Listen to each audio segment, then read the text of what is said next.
Olá! Hoje vamos mergulhar num assunto que gera muita dúvida: a regulamentação da psicanálise aqui no Brasil. Será que existe um órgão para fiscalizar essa profissão? Tipo uma OAB para os advogados ou um CFM para os médicos? Olha, a resposta pode surpreender muita gente. Essa é a grande questão, né? Tanto para quem está estudando, para quem já atua e principalmente para quem busca um analista. A ideia de um conselho parece trazer uma segurança, um selo de legitimidade. Mas no campo da psicanálise, a história é bem diferente. Vamos entender por quê.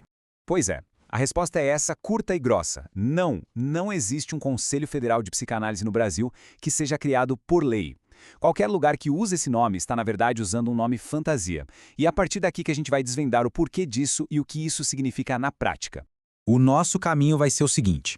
Primeiro, vamos entender por que a própria ideia de um conselho é rejeitada. Depois, a gente vai descobrir a verdadeira estrutura que organiza a psicanálise, quais são os limites de atuação de um profissional e, por fim, como se define uma prática legítima no país. Certo, vamos a fundo. A questão não é só a ausência de um conselho. A própria ideia de ter um é ativamente rejeitada dentro do campo psicanalítico. Mas por quê? Qual o motivo disso? O ponto-chave aqui é a lei. Conselhos como a OAB ou o CFM são autarquias federais, ou seja, eles são criados por uma lei específica para fiscalizar a formação e a ética daquela profissão. Já a psicanálise, pela sua própria natureza, nunca seguiu esse caminho de regulamentação pelo Estado. Por isso, qualquer nome que soe como um conselho oficial é, na prática, só um nome fantasia. Agora, vamos para o coração da questão. O porquê?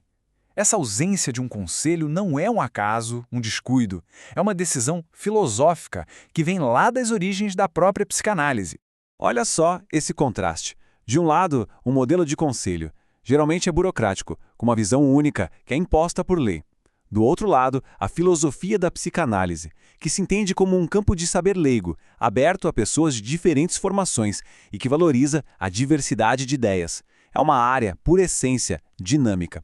E essa visão, pessoal, não é de hoje, vem desde o Freud e outros pioneiros. A defesa era por um campo de saber que não ficasse engessado pela burocracia do Estado e que não fosse restrito apenas a médicos, por exemplo. A riqueza da psicanálise estaria justamente nessa abertura. E foi essa abertura que permitiu o florescimento de tantas linhas teóricas. A psicanálise não é uma coisa só, né? Existem várias abordagens, freudiana, lacaniana, junguiana, winnicottiana, enfim, um monte. Um conselho único teria uma dificuldade enorme para conseguir abarcar e respeitar toda essa diversidade. Ah, então se não tem conselho, a psicanálise é uma terra de ninguém? De jeito nenhum! Vamos ver agora qual é a estrutura real que sustenta a profissão. A chave para entender isso é o seguinte: a organização da psicanálise vem de dentro para fora. Ela parte da própria comunidade de analistas. A responsabilidade pela qualidade e pela ética é dividida entre os pares e não delegada para uma entidade do governo. É o que se chama de modelo de autorregulamentação. São os institutos, as sociedades e as associações de psicanalistas que formam a rede que sustenta a prática. São esses grupos que criam seus próprios estatutos, definem as regras para a formação e admissão de novos membros e, claro, promovem os debates e os cursos que mantêm a psicanálise sempre viva e se aprimorando.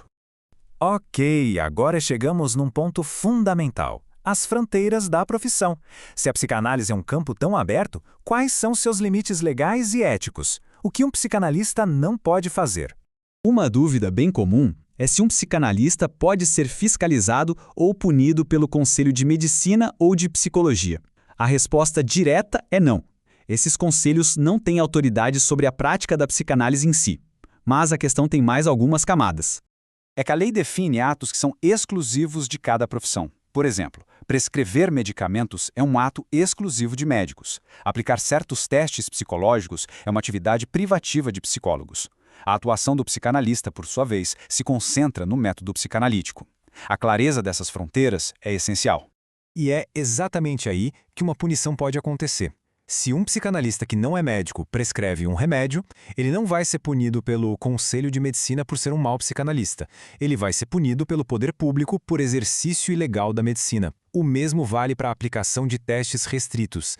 A lei se aplica a qualquer cidadão que invada uma área profissional que é regulamentada.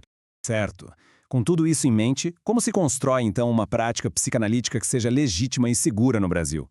Vamos dar uma olhada no caminho que é reconhecido pelo próprio campo. A base de tudo é o famoso tripé da psicanálise. Essa é a espinha dorsal de uma formação séria e reconhecida. O tripé é formado por 3 pilares: um estudo teórico muito aprofundado, a supervisão da prática clínica com um psicanalista mais experiente e, um ponto fundamental, a própria análise pessoal do futuro profissional. Então, para a gente amarrar tudo, a prática legítima se apoia em pilares bem claros: uma formação sólida, baseada no tripé, o vínculo com um instituto ou uma sociedade séria, uma atuação clínica focada no método psicanalítico e, crucialmente, o respeito aos limites das outras profissões. É assim que a legitimidade é construída. E a gente termina com uma reflexão importante. Ao dizer não para um controle centralizado, a psicanálise aposta na responsabilidade da sua própria comunidade. A grande questão que fica é: como essa rede de autorregulamentação garante, na prática do dia a dia, a qualidade e a ética? Isso só reforça a importância, para quem busca análise e para quem busca a formação, de pesquisar muito bem e escolher institutos sérios, e nos lembra da enorme responsabilidade que cada psicanalista carrega.